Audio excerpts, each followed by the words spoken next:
is subject to the law. Is subject to the law. Fellow Kenyans, we are human beings. Not many of us would like to be told that they are wrong. You don't expect a government official to be happy when told that he has corruptly taken government resources. Do you? So, fellow Kenyans, in some decisions the judiciary makes, it is bound to clash with some officials in other arms of government. It is for this reason, to avoid those officials in other arms of government crippling the operations of the judiciary by starving it of funds, that our Constitution established the Judiciary Fund under Article 173 of the Constitution and directs the Treasury to deposit the Judiciary Fund in the Judiciary Fund account. But that's not what the Treasury is doing.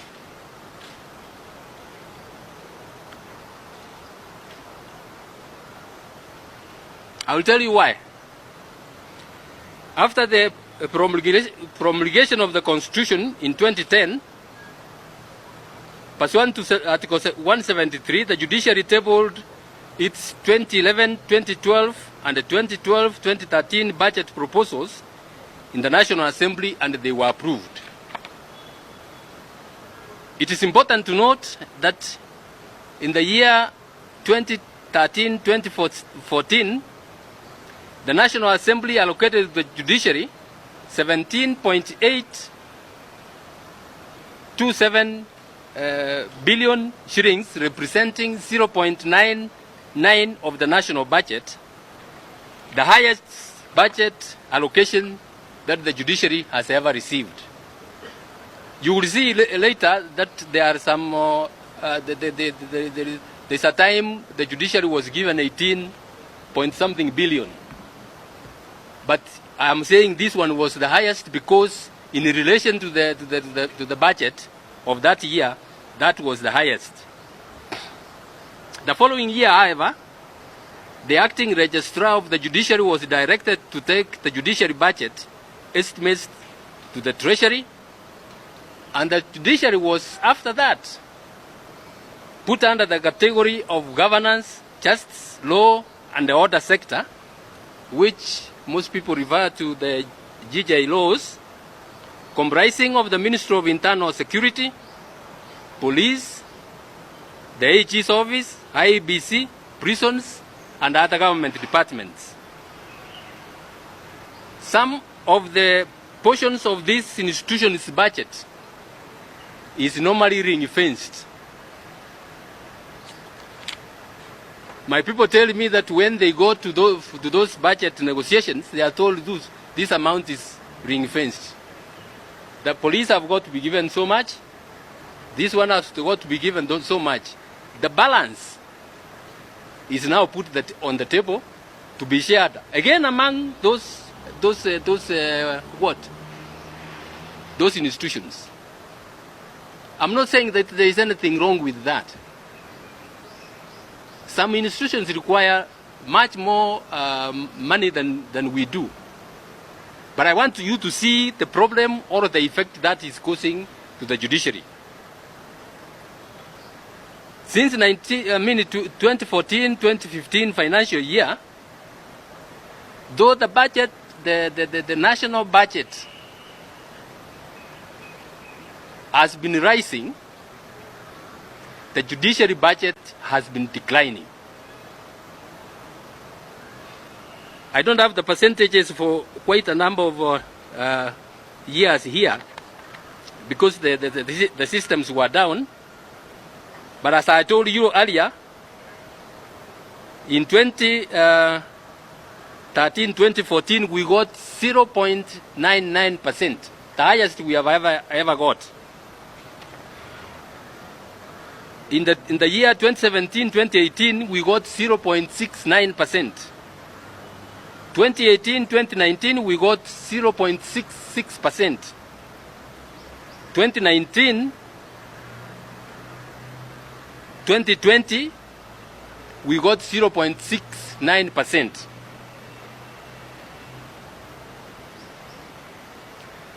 Now, as the judiciary budget is dwindling, the judiciary workload is rising tremendously.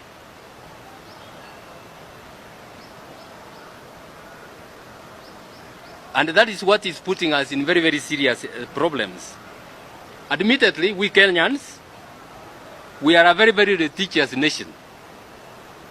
An average of 400,000 cases are filed in our courts every year. The manpower we have,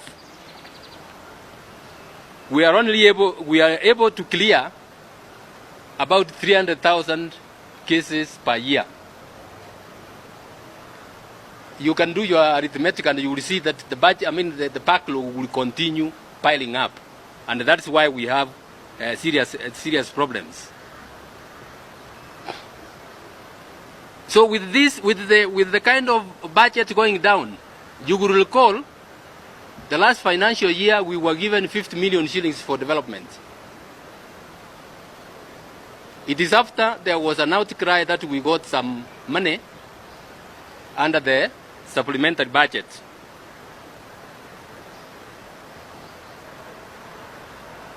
As if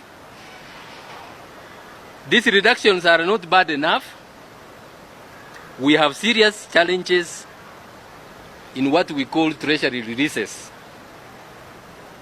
You know, government payments are through what they call IFMIs. To get through the IFMIs, we have serious challenges.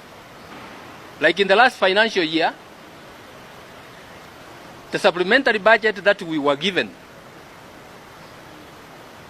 the IFMIs was opened a week to the close of the financial year.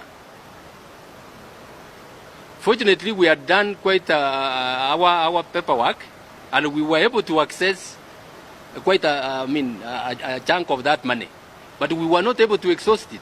Not because we didn't need it, but because the period the IFMIs was opened was simply too short. After a long struggle, we have now got the Judiciary Fund regulations passed by Parliament, and now the Judiciary Fund is fully operational. Last week, the Judicial Service Commission, as required by the Judiciary Fund regulations, authorized the Judiciary to open a Judiciary Fund account at Central Bank, and that should be done today or tomorrow. I am appealing that from tomorrow, let whatever the Treasury wants to give us be deposited into that account, so that we are able to manage our affairs as the Constitution requires us to manage. I have now instructed the Chief Registrar of the Judiciary, starting from this next year's budget, not to take our budget estimates to the Treasury. The Constitution requires that our budget estimates be taken to Parliament, to the National Assembly, sorry. The National Assembly, when it was allowed to deal with that, it gave us reasonable amounts of money. And from the National Assembly, I get very many MPs asking for courts in various places of the country, and rightly so. So when we go to the National Assembly, we will tell them, look, we need so much money to build courts in such and such and such and such places. We can't build the courts all in one year. Give us money to build courts this year in such and such places. Give us money to build courts next year in such and such places. And let me tell you, and honorable Kenyans, the judiciary does not require a lot of money to build courts in many parts of the country. If the judiciary is given a constant figure of about 5 to 6 billion shillings every year, we will have courts, in 10 years we will have courts literally everywhere in the country. and save our people the agony of traveling long distances to access justice. What is 5 billion shillings with a budget of how many trillion? I don't know. What I'm saying is, we are not demanding a lot of money. We are not asking to be given a budget equivalent, for example, to that of the Ministry of Health. Because the Ministry of Health requires much more than that, than we do. We are not asking to be given budget equivalent to the Ministry of Education, for example. The Ministry of Education requires much more money than that. We just need to be given reasonable amount of money so that we are able to serve our people. As I said earlier, I'm making this statement to correct some misleading statements that were made last week by the Honorable Speaker of the National Assembly and Honorable Duare, that the judiciary budget has not been cut. I think they were misled. In his statement, Honorable Duare, I was surprised, is reported to have said that the judiciary budget has not been cut and that we are playing politics. I find that interesting. The judiciary doesn't play politics. And worst of all, we could not start playing that game on a serious issue like this one. The truth of the matter is that the judiciary budget has been reduced drastically, and we have serious challenges. The budget we were given this year of about 18.857, more than a half of that goes to salaries. What remains is the development budget and the recurrent expenditure. The salaries, of course, they have not touched. But the current expenditure has been reduced by 2.9 billion shillings. That of ICT, and I mention this because of the critical aspect of ICT in the service delivery, we were given 400 million. These cuts have taken the whole of it. What that means, what these cuts mean, is that unless the cuts are reversed, we do not have money for fuel, for judges and even the treasury, the judiciary vehicles from next year.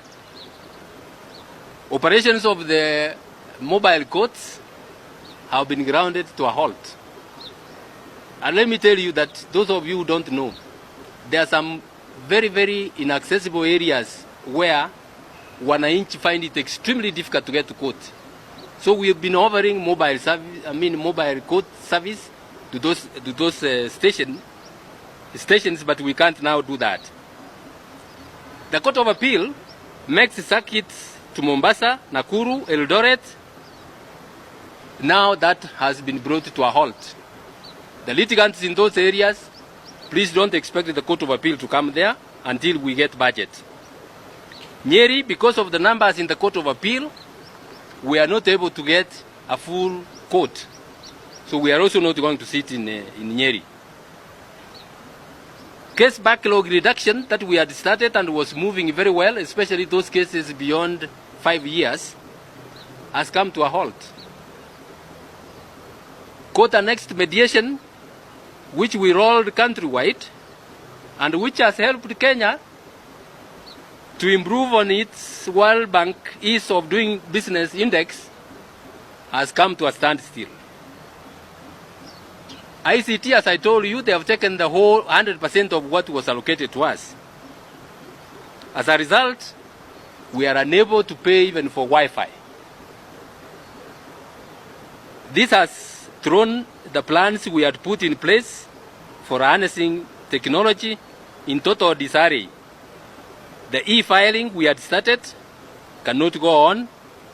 electronic revenue collection is going to be hampered, and we are sorry to report that the plans that we had finalized to automate the anti-corruption courts to speed up the hearing of corruption cases in Milimani has now fallen a cropper. Even more critically, you know, ladies and gentlemen, that our brothers and sisters in the diaspora are the highest foreign exchange earners for this country.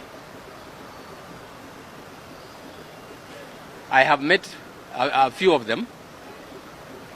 One time I was invited to the US to see them, and because of their important contribution to this country, I went.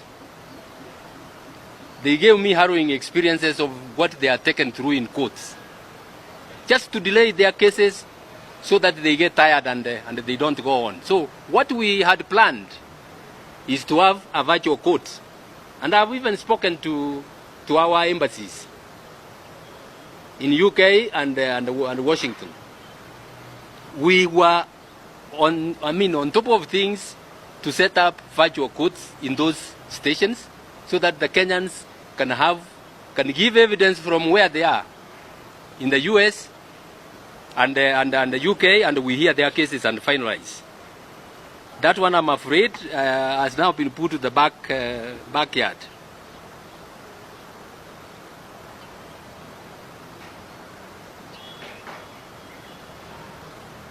The budget cuts are not an isolated case. And this is why I said I want the Kenyans to know what we are going through.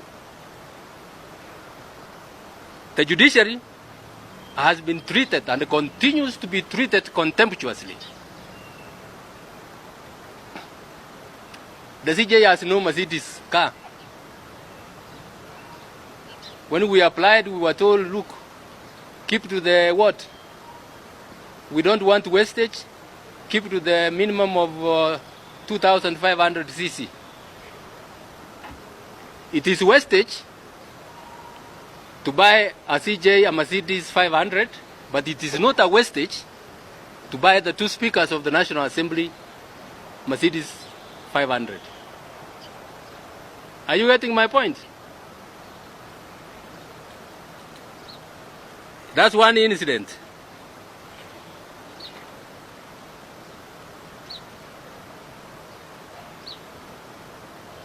You read recently attempts to withdraw police traffic clearance for the CJ.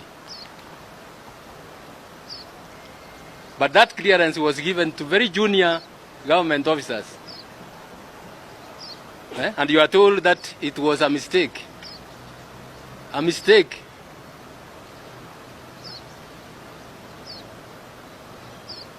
That's very interesting. The CJ is not accorded the respect due to his office in quite a number of state functions.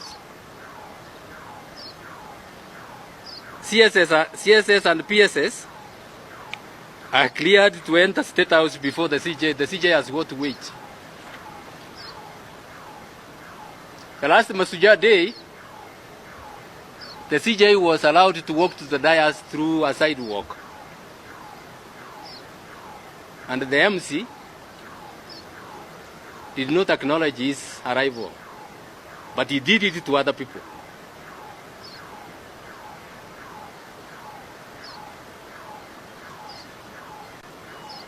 I have decided that unless I'm treated with the dignity due to my office, I will choose which of those state functions I will attend.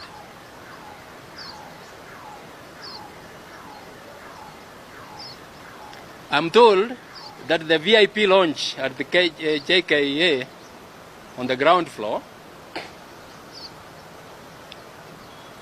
is locked, is permanently locked. I'm told it is reserved for the DP. I doubt if the DP is even aware of that.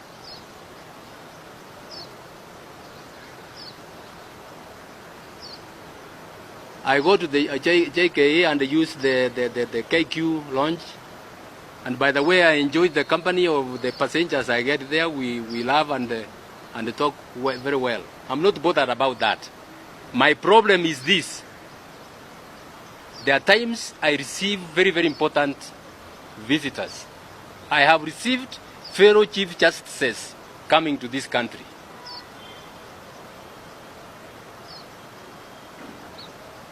Where do you want me to take them? When I was flying last year, I was flying with one of the CJs who came at my request as an official. On official duty, and I had to go to the KQ lounge with him because it was crowded. Somebody had to vacate a seat for him.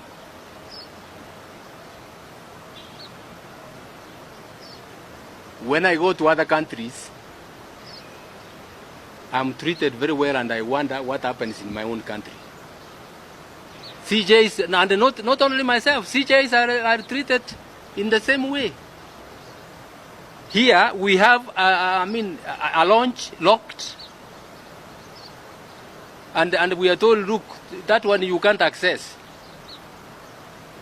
I don't know whether we can spend so much money to build a launch, left it there locked for years on end.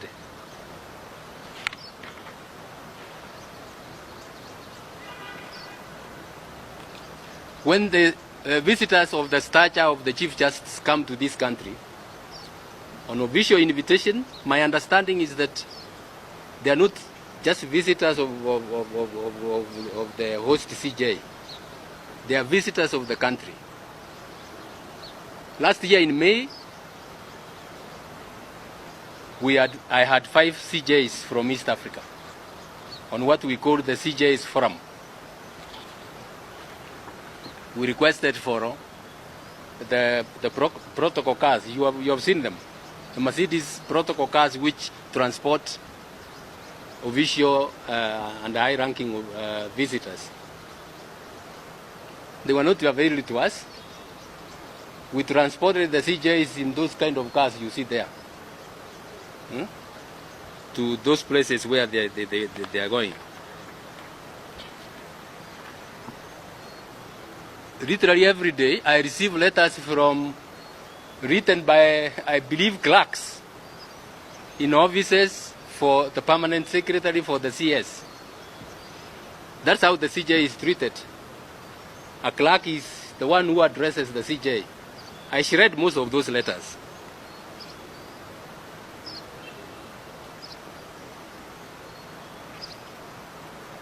I'm told that some CSS and the PSS are bragging that the CJ will or should be removed before the end of this year. Really? Kumbe hii nchi kuna wenyewe. Some of us are serving at their pleasure. Let me tell you, my friends, the CJ is here exercising the mandate given to him by the Kenyan people. I am not serving at the pleasure of an CS or a PS. Let me also talk about some things that have caused a lot of friction with the other government agencies. You know of tender cases. They come to court and, the judiciary doesn't go out there looking for cases. Cases are brought to us. And when we deal with them, and decide them, you hear people shouting out there that the judiciary is not allowing the government to operate. As I said, we don't go looking for those cases. The people who are complaining out there, if you care to search, you will find that it is the CSS and the PSS and other senior government officers and their cronies who are behind those tenders. The president said some times back that the tenderpreneurs, most of them are in his office. But to be fair to the office of the president, those entrepreneurs are everywhere, including even the public sector. These are the people who are trying to cripple the judiciary.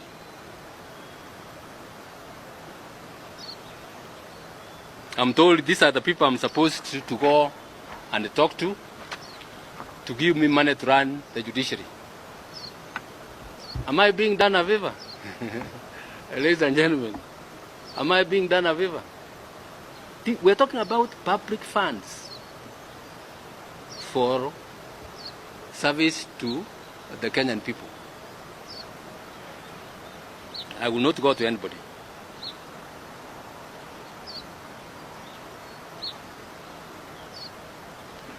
They are even bragging that they want again to have the judges and magistrates vetted. Very well. Let me tell you, we are not going to allow that to happen. It will only happen if it is countrywide. And it starts, because we have been vetted twice, let it start from the other arms of government before they come to the judiciary. We are tired of being the punching bag all the time. The judiciary is not interested and does not interfere with the affairs of other arms of government.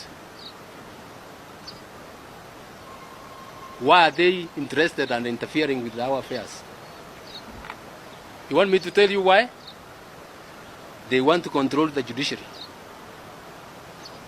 They want to control the judiciary. They want to make the judiciary a puppet. We can't do that. Let me say something about the court decrees against the government. The government should lead by example. It should be the first one to obey the law. It should not be the one leading in impunity. Right now, as I speak, we have hundreds of millions of decrees against the government. Some of them, I get pained, are pitiable cases. Somebody has been injured by a government vehicle and he has been awarded damages. As if to it at the judiciary, nobody wants to pay those damages. Poor people, some of them I saw in the media. Somebody, a paraplegic, is carried from his house to be taken to bask in the sun. If there is nobody to carry him back, he will be rained on out there. And we are supposed to be a country which takes care of or is mindful of its own people's welfare. Understand me well. I'm not saying that the government has endless resources to pay everything. But if judgments have been made against the government has not appealed, or the government has appealed and the case has been dismissed, arrangements should be made to pay those judgments. That's what happens in civilized nations. But when we ask, I had a delegation of lawyers from Meru, all of them coming to tell me do something about it, and I told them there's nothing I can do. The courts have made their decision. There's nothing I can do. I'm not saying that those decrees be settled in 1 year. Let arrangements be made to settle them gradually. I'm finishing. On corruption, I want to say that I'm 100%. I've said this before. I'm 100% with the president. And I want to appeal to the Kenyans. I know you want the criminals, the corrupt criminals behind bars. That has got to be done through due process. The number of accused persons sometimes in a case, the volume of documentation that is to be produced, the number of witnesses, the lawyers involved, there's no way we can, we can do those cases in a day or two and finish. I have 10 magistrates sitting in Milimani dealing with those cases on a day-to-day basis. in spite of very, very difficult circumstances they are operating in. Please, Kenyans, be patient. The rule of law has to be followed, and I want you to be fair to the judiciary and even to the DPP. The DPP especially is the one who has had a lot of bashing that he has done nothing. The DPP has brought those cases to court, and we are going on with them. Go to even other countries, you will see that those kind of cases take a long, long time before they are concluded. So please bear with us. We are going to deal with those cases, but what I'm saying is the kind of talk I've said, I've seen that the judiciary is the weak link. Please, and some of it is coming from very, very important personalities in this country, as if they don't know how the courts operate. Please bear with us. Due process has to be followed so that we finalize. Let the DPP do his work, let the police do his work, and we will do ours. If there is evidence, we will convict. If there is no evidence, we will acquit, and they will go home. I want to assure the judges and the judicial officers that I'm not going to allow them to be attacked unfairly. I will defend them because that's my duty to defend them. All I'm doing, and I'm appealing to them, please stand up for Kenya and do the right thing. But if you are involved in anything fishy, I will be the first one to expose you. Let the other arms of government perform their duties. Don't interfere unless it is within your jurisdiction to interfere. We have, for instance, no business interfering with the transfer of police officers by the Commissioner of Police. That's not our business. We have no business interfering with the transfer of a teacher by the TS. If you go stopping them, soon you will issue an order stopping the CJ from transferring judges to other stations. Let us stick to our lane. That's what I'm saying. Let us not interfere with other people. I think I've said what I wanted to say. My last appeal to the Kenyans is this. The judiciary is serving or is playing a very, very critical role in the economic and political stability of this country. Don't allow a few people to cripple its operations. As I said from the beginning, I'm making this statement very conscious of the fact that our economy is not doing very well. Let the little there is be shared fairly so that services can go on. You cannot say we are going to do this and grind the operations of the judiciary to a halt. I'm appealing to the members of the National Assembly to give us, as other nations do, a reasonable percentage of the national budget so that we are able to operate. Many countries give their judiciaries 2.5% of the national budget. What is 2.5% of how many trillions is the current budget?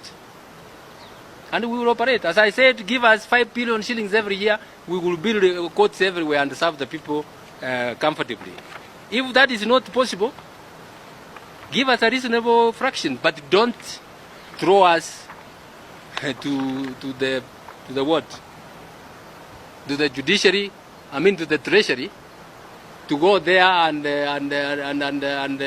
be told to wait and wait and wait. Even the little money you are given, you are not able to access it. You can't go.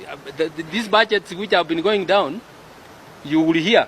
After this, you will hear the judiciary is not able to absorb the what? How do you absorb large sums of money, government money, which has got to be paid out in a structured manner within a very short while? That's why the Constitution wants the judiciary fund, the judiciary budget and the judiciary fund, so that we are able to run our affairs without any problems. I think this is the longest address I've given, and I want to thank you all for being patient, and I want to thank the Kenyans for being patient. After this, you are going to see a flurry of attacks against the CJ. CJ wants a Mercedes 500 so that he can feel good. CJ wants this and that. I am happy that the Kenyans see where those kind of attacks are coming from. Some of them are so incredulous that even anybody cannot believe them. I don't answer to the social media. I wish I had asked them to buy me a chopper. The one they put last week, that it is waiting for me as I swim down in the coast. So ridiculous that if you want to do those kind of things, use a bit of intelligence. Thank you very much, ladies and gentlemen. I'll take one or two questions. Yes.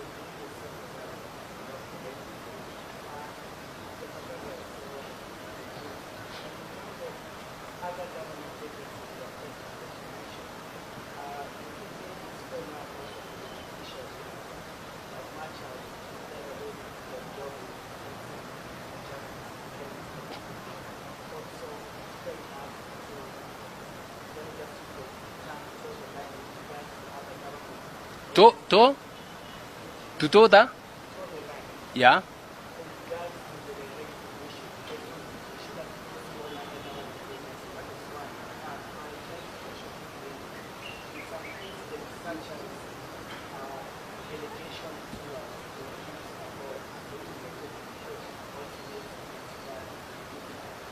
The trips abroad.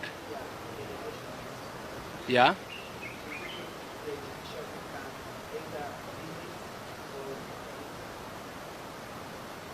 Yes. My friend, you know, we are operating as a country. We can't operate in a silo. There are official functions the judiciary and the judiciary staff have to attend.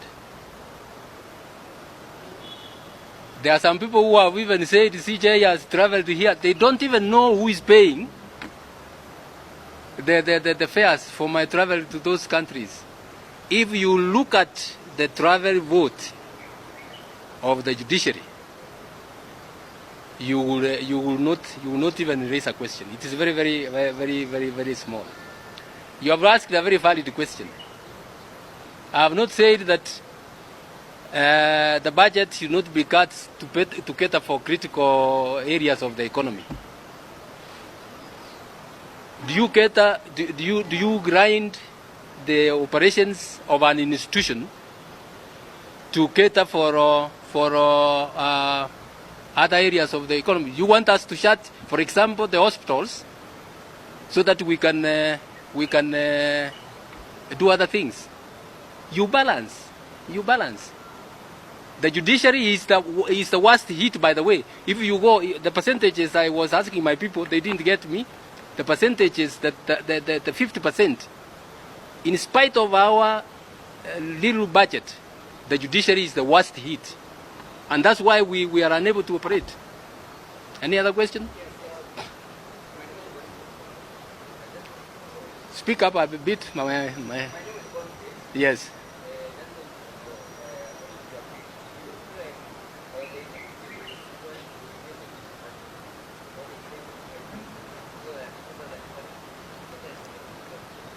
I don't know, and I have not said that, but I have given you what is happening in the judiciary.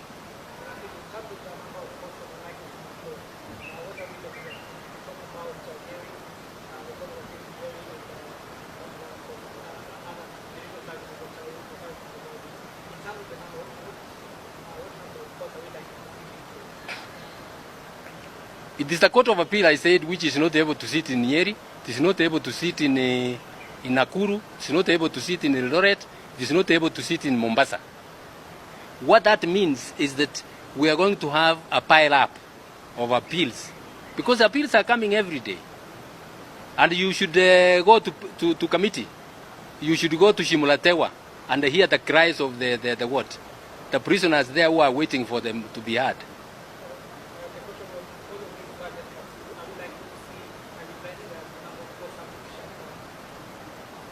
I've said we have already shut down the mobile courts.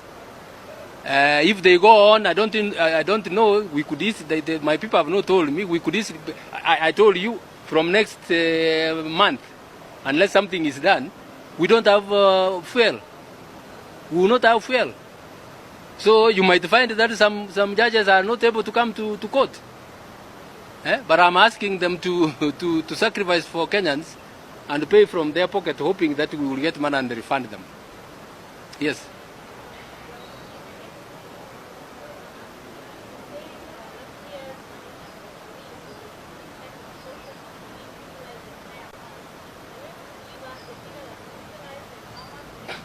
We had about, was it 170 something million? We used, as I said, we were able to use an appreciable amount of that, about 150. We were not able to utilize about 30 million.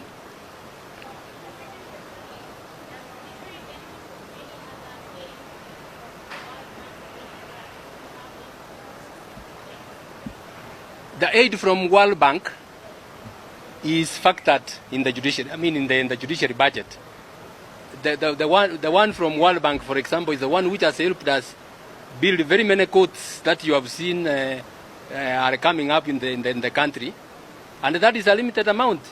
The World Bank gave us only 12 billion shillings, which we are about to exhaust, and we have done so many courts in the country. That's why I said, give us 5 billion, even 2-3 billion shillings every year, and see what we can do.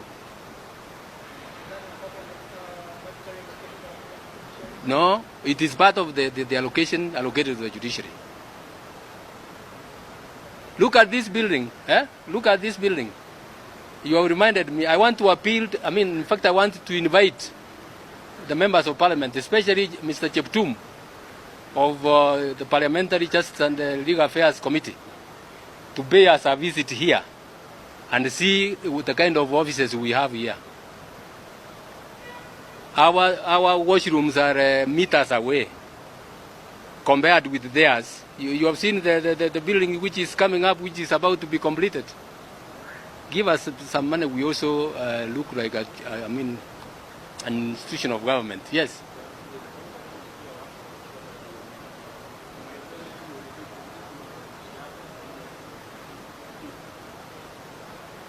Malalamishi sio yangu, ni ya judiciary. Malalamishi yetu ni kwamba judiciary inahudumiwa vibaya. Pesa sio, sisemi ati Kenya iko na pesa mingi. Ile kidogo ambao iko, wacha tupewe ile sehemu yetu kulingana na kazi ambayo tunafanya, ili tuweze kuhudumia wananchi. Na wananchi ambao mi nashughulikia zaidi ni wale ambao wanasafiri mwendo mrefu sana kufika kotini, na hao ndio tunataka kusaidia. Ndio tulikuwa tunasaidia kwa ile mobile courts, lakini sasa hatuwezi kuendelea. Judiciary ipewe heshima, Chief Justice apewe heshima. I am not asking for by the way, let me tell you, I have never owned a Mercedes myself, and I don't think I'll own one. I'm not bothered about the car I drive. What I'm saying is, let the office of the Chief Justice iwe treated kama ofisi ya speaker, kama ofisi ya rais, because that's where it is. Tusije tukachukuliwe kama watoto wa kambo. Ni mnasema hivyo kwa Kiswahili? Mayatima? No. Mayatima ni tofauti. Illegitimate children. Yes. I think I've exhausted. Please. Yes.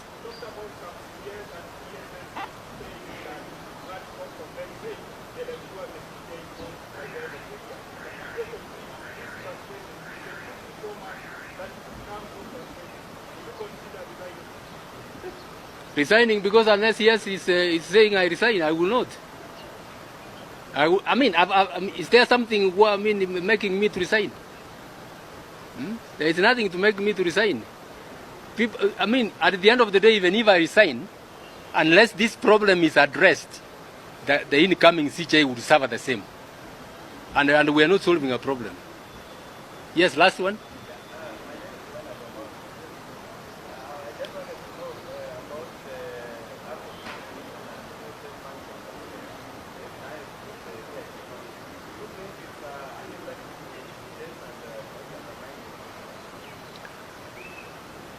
Ni ile kuwa treated kama Kiswahili mnaita nini?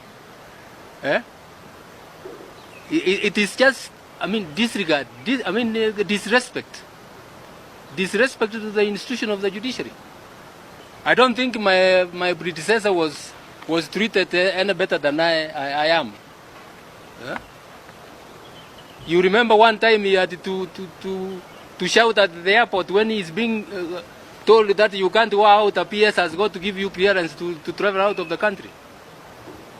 That's what the judiciary is going through, and that's what I'm saying. Kenyans stop this so that the judiciary can perform its own functions. The judiciary, Kenyans require a brave and independent judiciary to tell those who are doing the wrong thing that they are doing the wrong thing. Thank you very much.